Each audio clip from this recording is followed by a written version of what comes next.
Como fue mencionado anteriormente, existen tres mecanismos de transferencia de calor, que son a conducción, a convección y a radiación. A conducción y a convección son mecanismos semelhantes, pois eles requerem da presença de um meio material. Porém, a diferença entre eles é que, no caso da convecção, é requerido a presença de movimento de fluidos e, precisamente, o movimento desses fluidos é que faz o mecanismo de transferência de calor por convecção mais complicado, pelo fato de que, além do estudo da transferência de calor, tem que ser estudado também o movimento dos fluidos. As taxas de transferência de calor através de um fluido é muito mais alta por convecção que por condução, devido a que o movimento dos fluidos melhora a transferência de calor. Isto se deve a que, com o movimento desses fluidos, mais porções de partes quentes entram em contato com fluido frio. De fato, podemos falar que quanto maior seja essa velocidade do fluido, maior é a taxa de transferência de calor. Portanto, se, como mostrado na figura, temos uma placa quente com um ventilador soprando ar sobre essa superfície superior, sabemos que as taxas do calor que é transferido a partir do bloco quente para o ar mais frio são maiores quanto maior for a velocidade desse ventilador. Portanto, essa placa se resfriará mais rapidamente com o aumento da velocidade desse ventilador.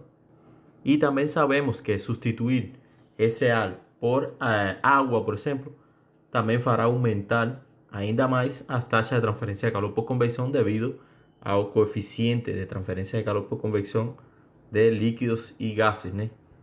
Então, para estudar o mecanismo de transferência de calor por convecção, também devemos determinar algumas variáveis ou propriedades termodinâmicas que estão relacionadas a esse mecanismo de transferência de calor, seja com relação ao movimento do fluido ou também com relação à variação da temperatura, ou as duas, né? E algumas dessas variáveis que vamos estudar mais para frente são a viscosidade dinâmica do fluido, a condutividade térmica, K, né? A densidade e o calor específico, o Cp, assim como a velocidade.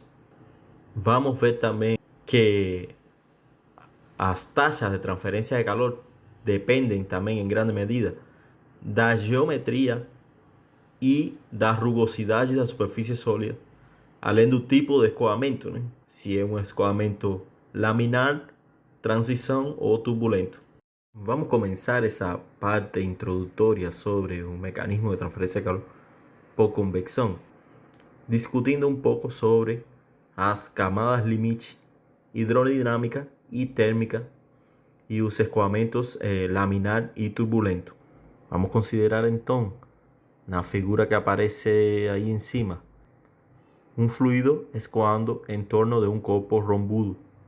Segundo experimentos, indicam que o fluido em movimento atinge repouso absoluto na superfície do corpo. Portanto, nessa superfície desse corpo, a velocidade do fluido é zero.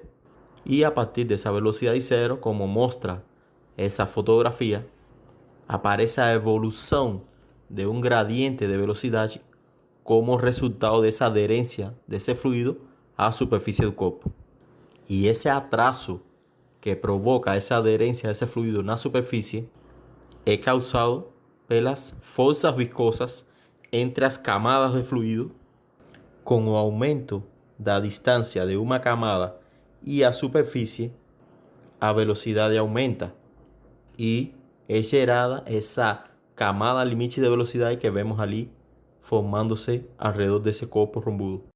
Essas forças viscosas têm o mesmo papel na mecânica dos fluidos que o atrito na mecânica dos sólidos, ou seja, quando as duas camadas de fluido se movimentam em uma em relação à outra, se desenvolve uma força de atrito entre elas, pelo que a camada mais lenta tenta desacelerar as camadas mais rápidas.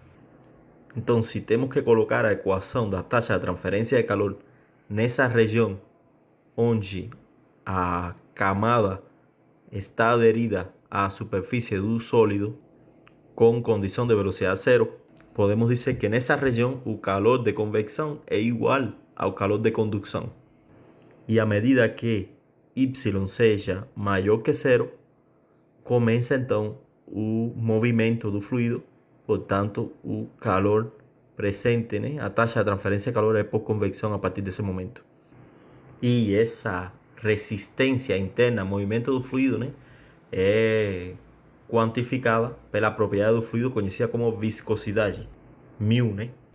E como não existe fluido com viscosidade zero, todo fluxo de um fluido implica efeitos viscosos em determinado grau. Mas podemos considerar que em regiões que não cercanas à superfície desse sólido, as forças viscosas são insignificantes. Então, como vemos na figura, o escoamento do fluido é caracterizado pela existência de duas regiões distintas. Uma fina camada de fluido, que é chamada de camada limite, na qual o gradiente de velocidade e as tensões de cisalhamento são grandes, e uma região fora da camada limite, na qual gradientes de velocidade e tensões de cisalhamento são desprezíveis. O conhecimento sobre o desenvolvimento da camada limite é um aspecto de crucial importância para o entendimento das transferências de calor por convecção entre uma superfície e o fluido em escoamento. A camada limite de velocidade, então, refere-se à maneira como a velocidade varia com y através da camada limite e se desenvolve sempre que há um escoamento de um fluido sobre uma superfície.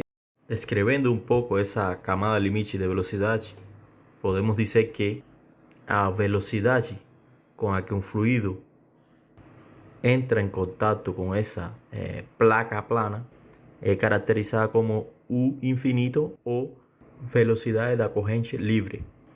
Esse valor de velocidade da corrente livre é qualquer velocidade que esteja fora de essa camada limite.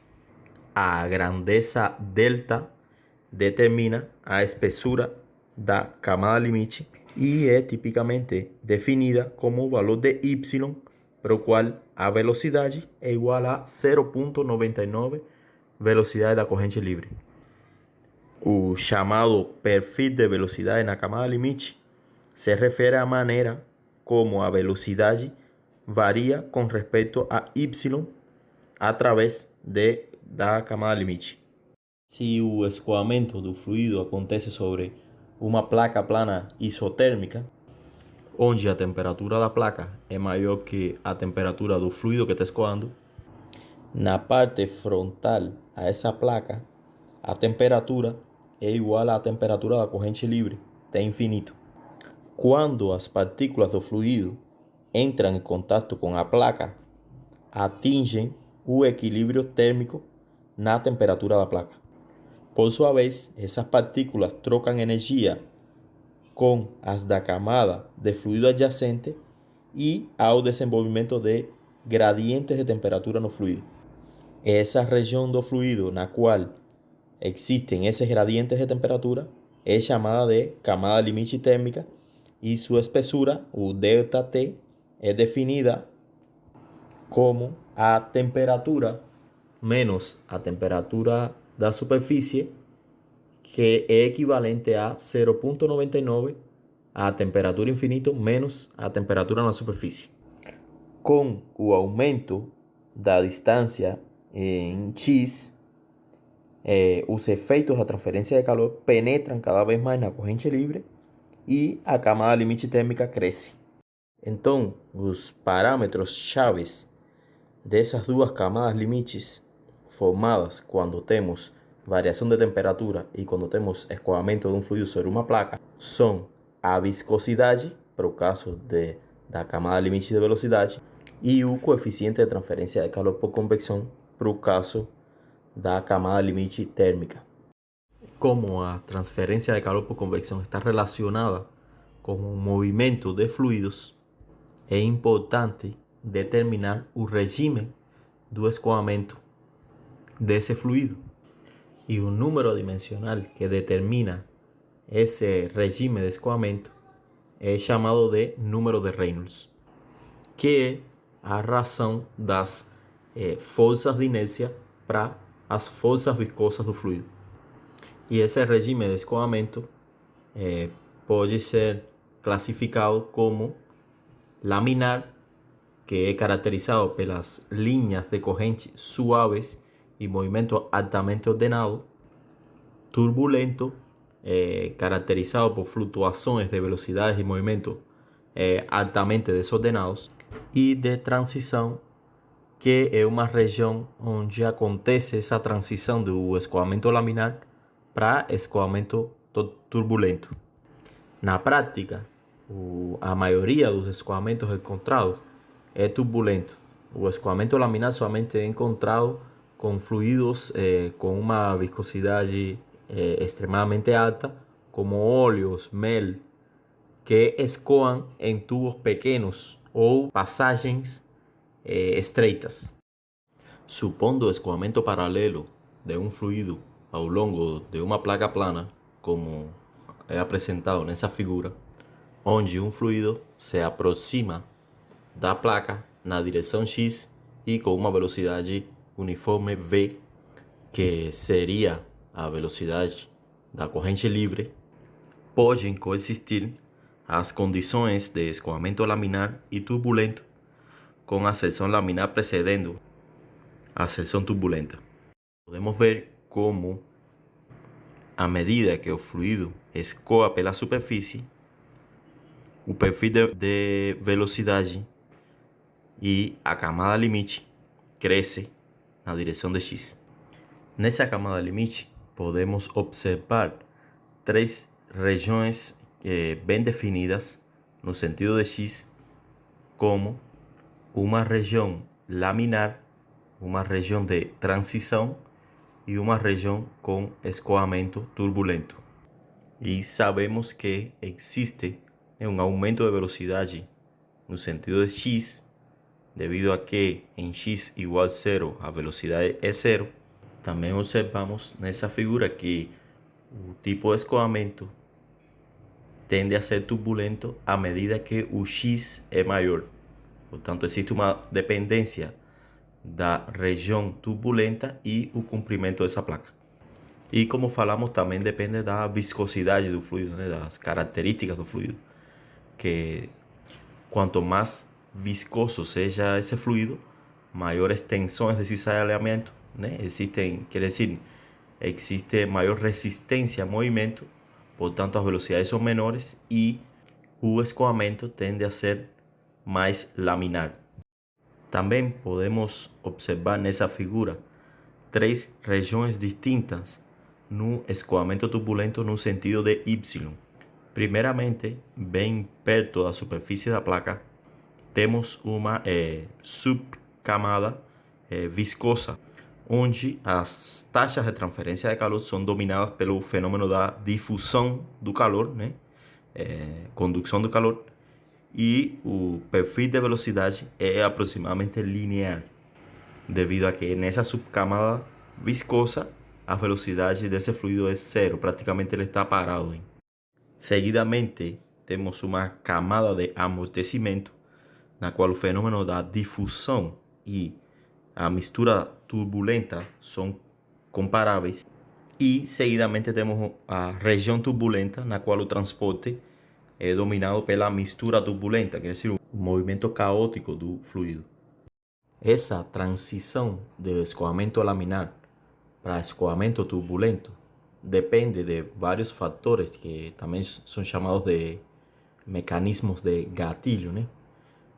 Como são a geometria da superfície, a rugosidade superficial, da velocidade do escoamento, da temperatura da superfície e do tipo de fluido, entre outros fatores.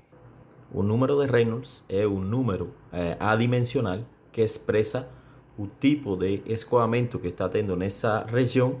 Esse número de Reynolds, como tínhamos falado, né, é a relação entre as forças de inércia e as forças viscosas do fluido, né?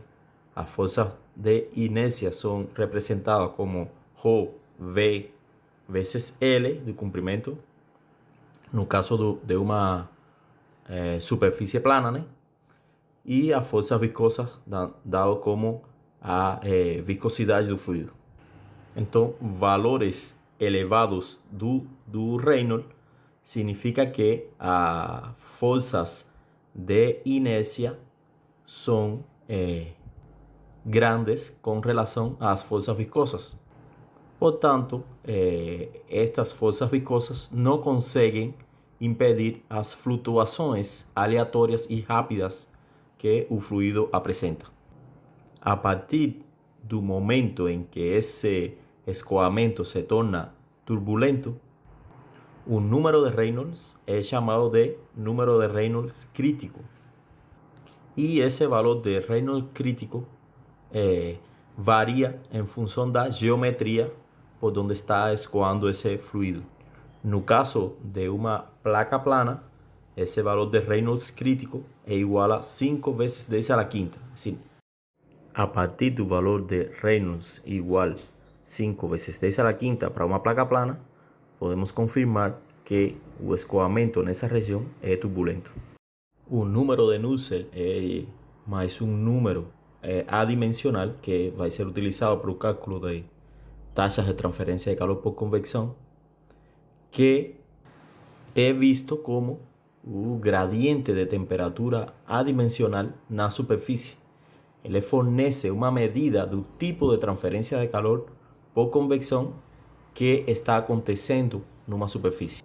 E ele representa para a camada limite térmica o que o coeficiente de atrito representa para a camada limite de velocidade. Quer dizer que é um parâmetro muito importante no caso de camada limite térmica.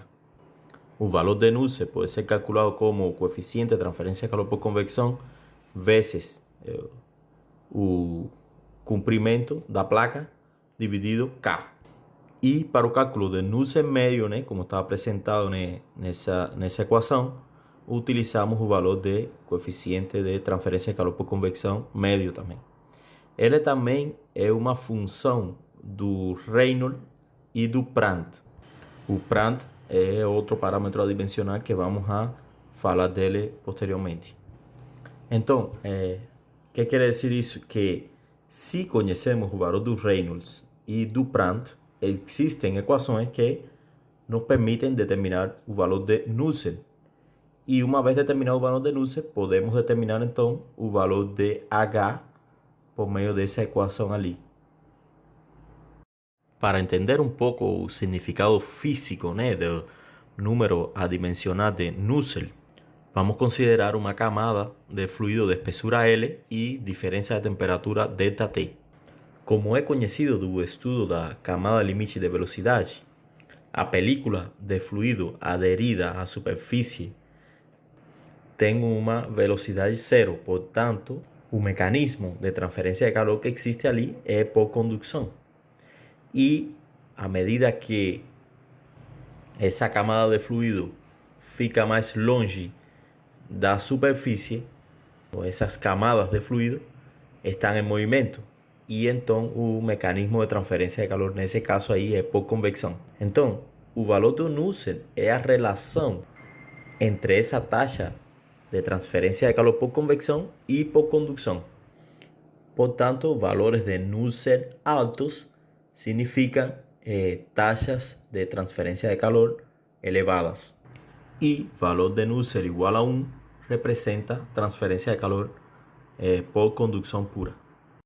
O número de Prandtl é um número adimensional que relaciona a espessura da camada limite de velocidade e a camada limite térmica. O que significa que valores de Prandtl igual a 1, tanto a quantidade de movimento quanto o calor dissipam-se através do fluido mais ou menos na mesma taxa.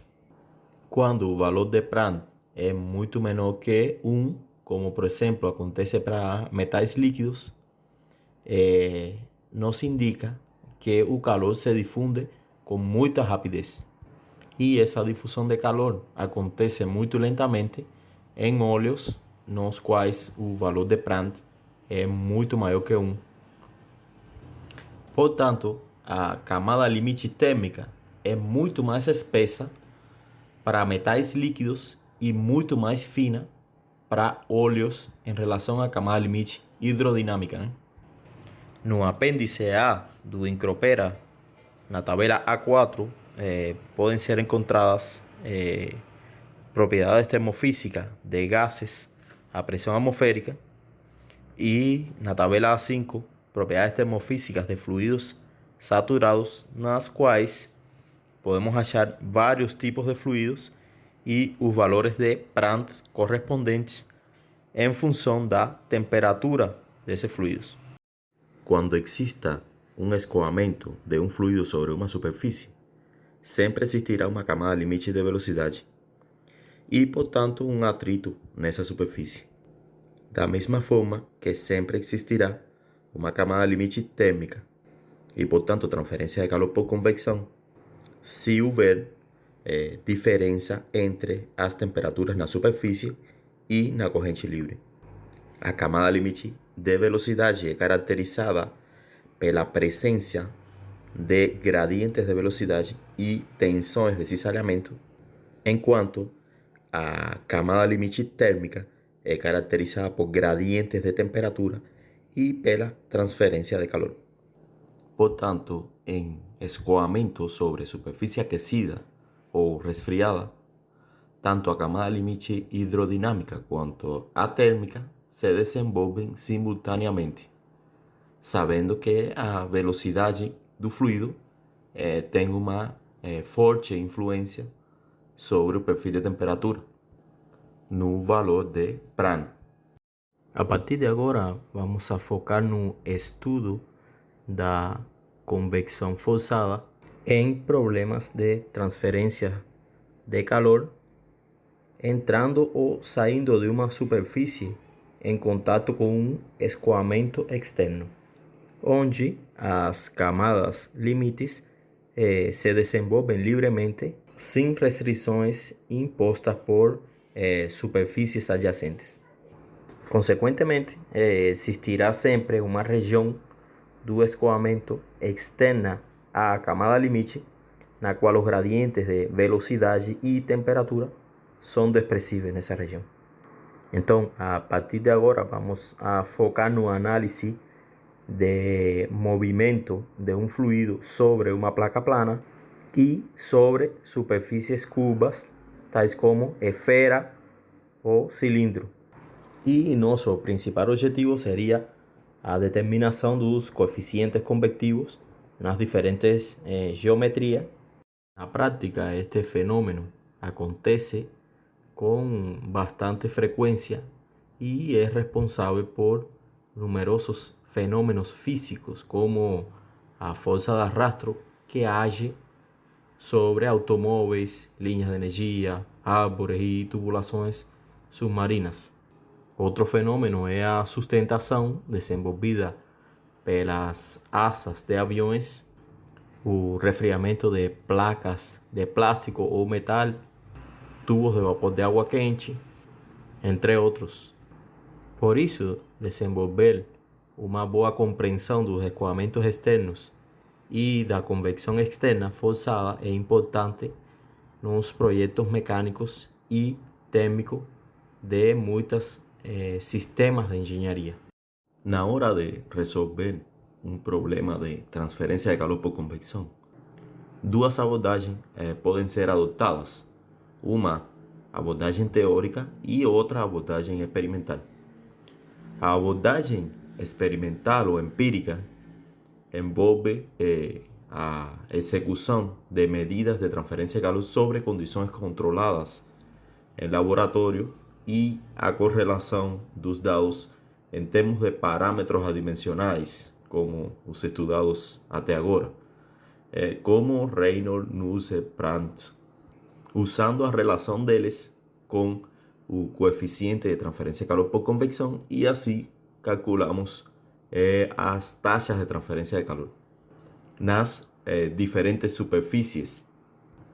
Pode ser adoptada também uma abordagem teórica que envolve a resolução das equações da camada limite para uma determinada geometria, utilizando a equação de continuidade, de quantidade de movimento e a equação da energia. Nesse curso, a gente vai focar na abordagem empírica para a resolução dos problemas, por ser uma abordagem prática, mais rápida, e os resultados obtidos por essa metodologia também apresentam uma elevada precisão. O método empírico se baseia em relações que existem entre os números adimensionais e o coeficiente de transferência de calor por convecção, de forma tal que, se a geometria de uma superfície for especificada, conhecendo suas dimensões e temperatura, e as propriedades do fluido que está escoando paralelamente são conhecidas, então podem ser determinados os números adimensionais associados a esse evento.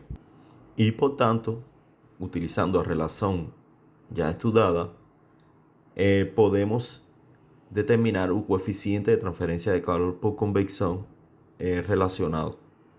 E esse procedimento poderia ser repetido para uma variedade de condições diferentes. Poderíamos variar a velocidade, o comprimento da placa, a natureza do fluido, por exemplo, água, ar, óleo, que possuem números de Prandtl diferentes.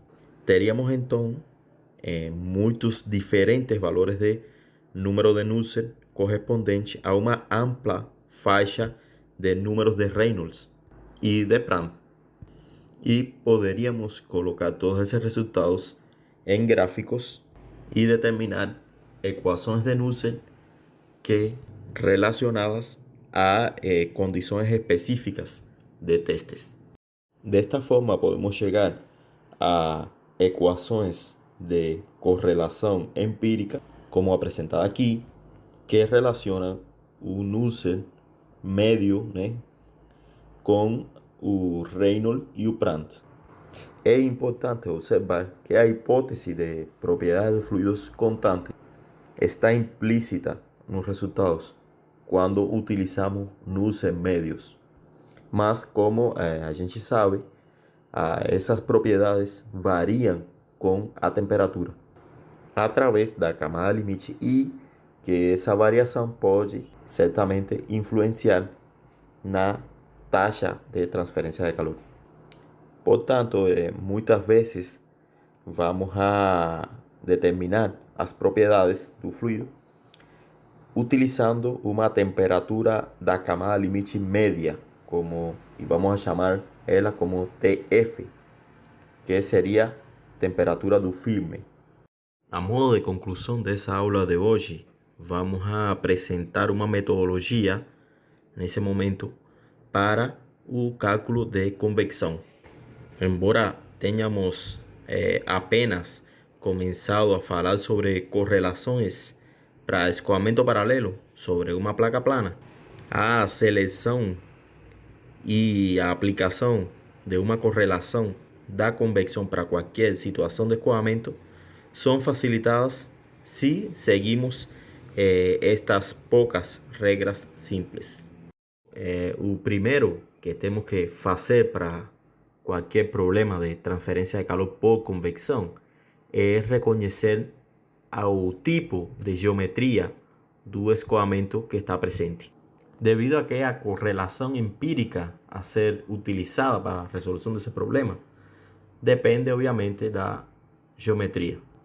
O segundo passo é especificar a temperatura de referência apropriada, com a qual vamos a determinar as propriedades do fluido naquela temperatura. Até aqui apresentamos a temperatura do firme, que é uma temperatura média entre a temperatura da superfície e a temperatura infinito. Entretanto, existem outras correlações nas quais exige a determinação de, por exemplo, a temperatura da corrente livre. Então, esse seria nosso passo 2. Qual seria a temperatura de referência apropriada? O passo 3 seria o cálculo do número de Reynolds, pois as condições da camada limite têm uma alta influência sobre esse parâmetro. O passo 4 de nossa metodologia é decidir se temos que determinar o coeficiente local ou o coeficiente médio na superfície. E nosso último passo seria selecionar a correlação empírica apropriada, fazer o cálculo do Nusselt e, com esse valor do Nusselt, determinar o coeficiente de transferência de calor por convecção, que é nosso principal propósito nesse método. Bom, até aqui a aula de hoje. Na seguinte aula, vamos a propor algumas dessas correlações empíricas para a determinação de coeficientes convectivos médios e em pontos específicos de uma placa plana, cilindros e esferas. Então, agradeço a atenção de todos vocês e até a próxima aula. Tchau.